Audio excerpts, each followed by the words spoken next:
Speaker Boehner, welcome back to Fox News Sunday. Good to be with you.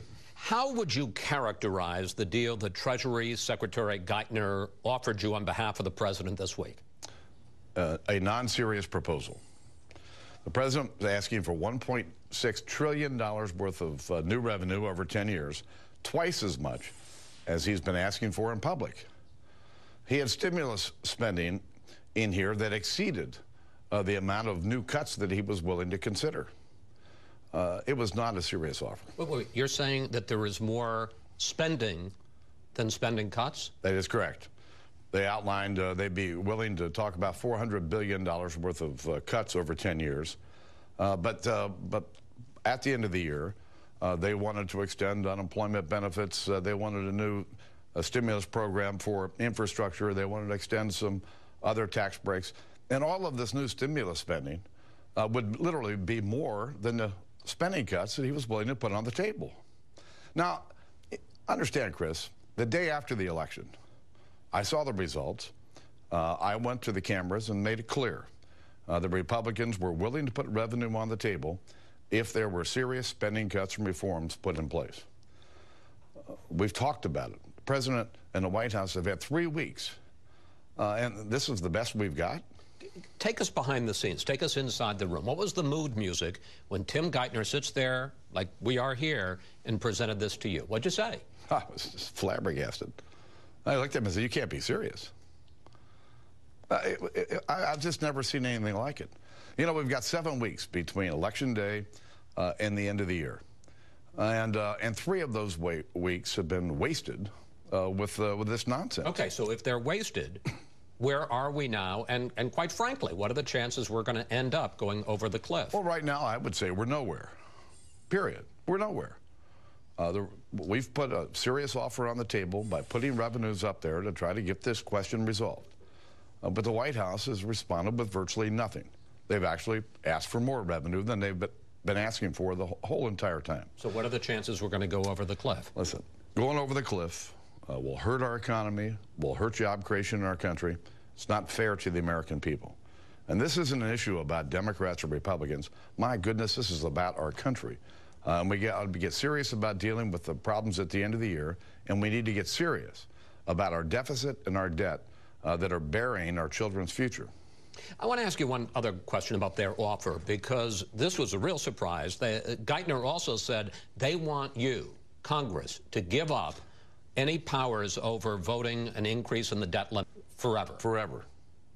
Silliness. Congress is never going to give up this power.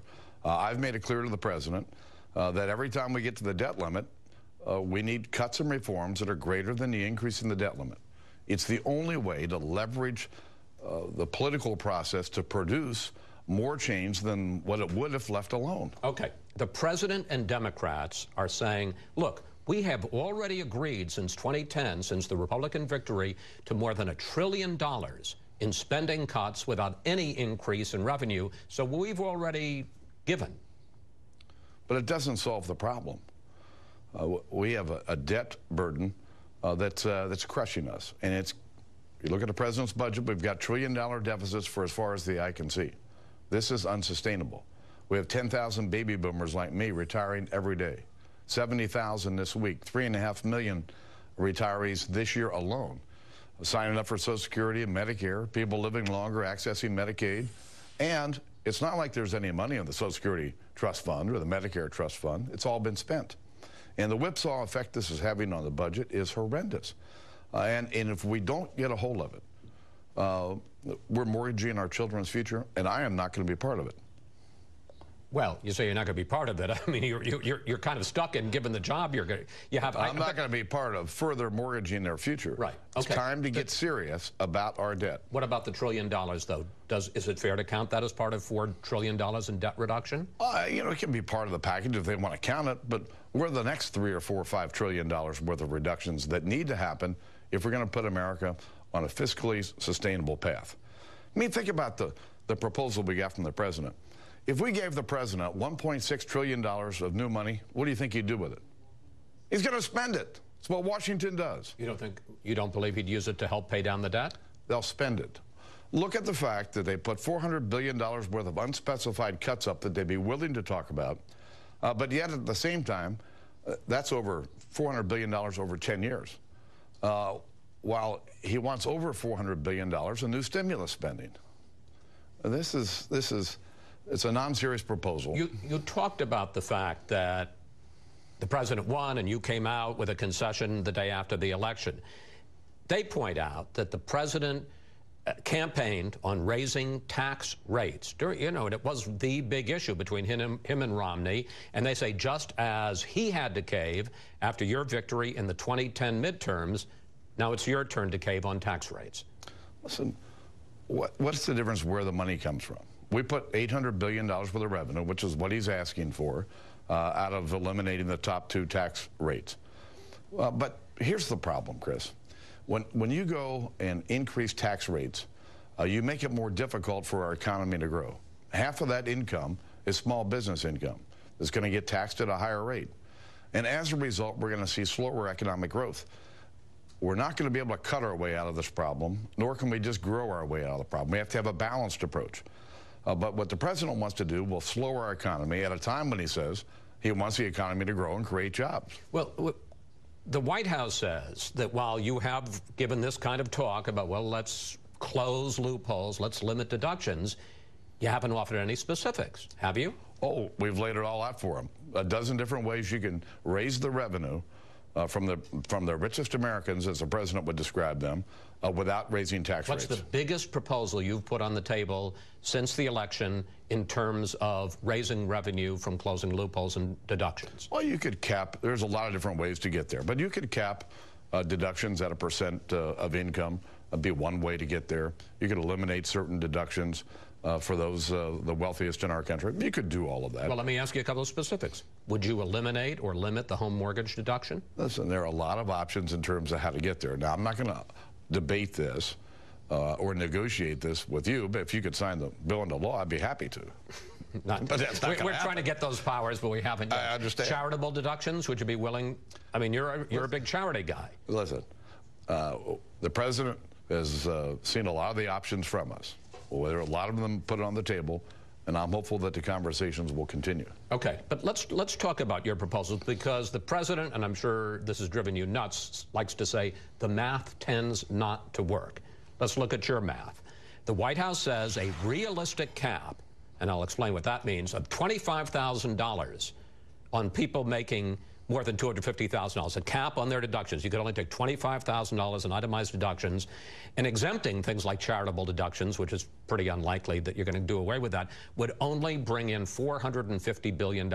Not the $800 billion you're talking about, not the trillion, $450 billion. They say the math tends not to work. Now, the White House knows that the math will work to put the kind of revenue on the table that we've been talking about. It won't work if we're trying to get the $1.6 trillion. I will guarantee you that. But you can we've put the revenue on the table. And again, a dozen different ways in order to get there without raising tax rates. And you can get up to what amount? Well, basically the number that we've been $800 billion. Talking about, somewhere in that range. The White House, talking about specifics, also says that you and the Republicans have offered no specifics for spending cuts or entitlement reforms. Have you?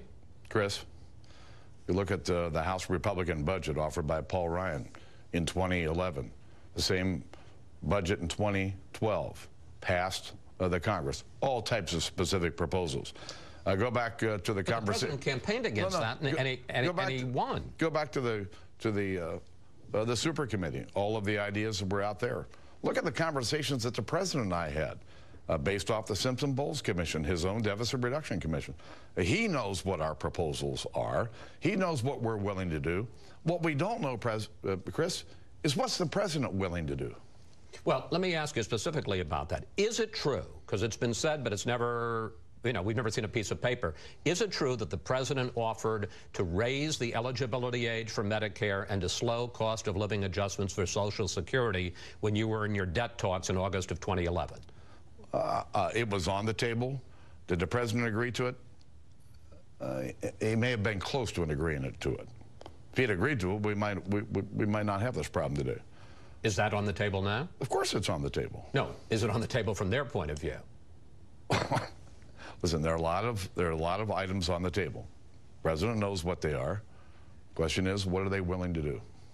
You are starting to have some political problems because you're starting to have some splits in your ranks. I don't have to tell you that one of the top congressional Republicans, Tom Cole, said this week, you know what, I'm not comfortable standing in the way, holding hostage, extending the Bush tax cuts, the lower rates for the 98% people making under $250,000. And you weren't happy that he said that. No, I wasn't. Because it means you're breaking ranks. But isn't it tougher, going to be tougher to hold to that as you get closer to the cliff and people are facing a tax increase of $2,000? You know, that's what's so sad about the situation that we're in.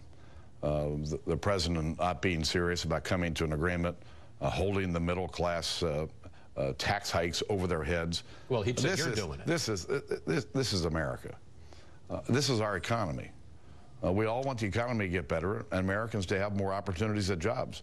This agreement should come sooner rather than later, because just the threat of the fiscal cliff is already hurting our economy. Now listen, I believe that raising tax rates hurts our economy, hurts the prospects for more jobs in our country. And I realize that the president may disagree, but the fact is that if there's another way to get revenue from upper income Americans that doesn't hurt our economy, then why wouldn't we consider it? What if we go over the cliff? Doesn't the president hold all the cards then? Because can't he say, all right, everybody's taxes have increased. I'm offering 98%, a tax cut of $2,000 a year. You're the party of lower taxes. Are you going to refuse to cut people's taxes? Listen, nobody wants to go over the cliff. That's why the day after the election, I tried to speed this process up by making a concession to put revenues on the table. And it's unfortunate that the White House has spent 3 weeks doing basically nothing. So you've been around this town a long time. You've been in a lot of negotiations. What is their game? What's their thinking as to how they're going to work their will? If they just figure they won, they're going to get what they want? I have no idea, Chris. If I knew, I'd share it with you. But I don't know what they're thinking. You think they're being bullies? I think they won the election. They must have forgotten that Republicans continued to hold the majority in the House. But you know, the president's idea of a negotiation is roll over and do what I ask. We need to find common ground, and we need to find it quickly.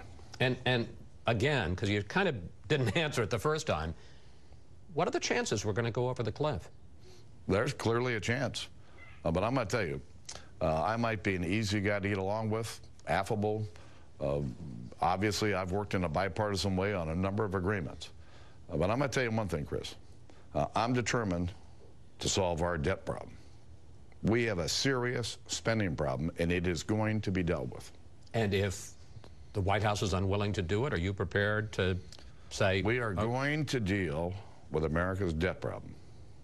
And if they refuse to do it in the way that you find acceptable? We're going to deal with it. Sooner or later? Sooner or later. We're going to deal with this debt problem, and we're going to do it now. We're not going to kick this can down the road again. So if it takes it, you'll go over the cliff? I don't want any part of going over the cliff. I'm going to do everything I can to avert that. But we're going to solve America's debt problem. Speaker Boehner, on that happy note, thanks for talking with us. Thank you. Thank you.